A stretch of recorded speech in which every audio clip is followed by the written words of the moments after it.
മൂത്രമൊഴിച്ചാ? ഞാൻ ഇപ്പൊ വെച്ചതേ ഉള്ളു തോപ്പി, കഷ്ടപ്പെട്ട് കൊണ്ടുപോ തോപ്പി പ്ലീസ്. ഞാൻ ഇപ്പൊ കഷ്ടപ്പെട്ട് വെച്ചതാടി. എന്തുവാടാ തലയിലൊക്കെ അത് ഇരിക്കുന്നെ? വെക്കാൻ പറ്റൂല, എന്റെ ഇത് പൊട്ടിപ്പോയി.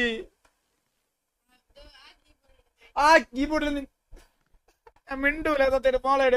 മോളേട് ഇത് പൊട്ടിപ്പോയി. പുള്ളിക്കാരത്തി ഇതൊന്നും അറിഞ്ഞില്ല. പുള്ളിക്കാരത്തിയുടെ എക്സ്പ്രഷൻ എന്ന് പറയുന്നത് ക്യാമറയെ നോക്കിയിട്ട് ഇത് നമ്മുടെ കറക്റ്റ് ഒരു നല്ലൊരു പെൺകുട്ടിയായിട്ടാണ് അവള് വളർന്നു വന്നോണ്ടിരിക്കുന്നത്. പുള്ളിക്കാരത്തിന്റെ എക്സ്പ്രഷൻ എന്ന് പറയുന്നത് ക്യാമറയിൽ ഇരുന്നിട്ട് ഞാൻ വെച്ചേക്കുന്ന സാധനം ഹെഡ്സെറ്റ് ഒക്കെ കറക്റ്റ് ആണോ, കറക്റ്റ് അല്ലെങ്കിൽ ഒന്ന് കറക്റ്റ് ആയിട്ട് വെക്കട്ടെ. അതാണ് ഇസേന്റെ എക്സ്പ്രഷൻ നോക്കണം. ബാബു പറയുന്നൊന്നും ഇസയ്ക്ക് അത് വെക്കാൻ പറ്റൂല, എന്റെ ഇത് പൊട്ടിപ്പോയി.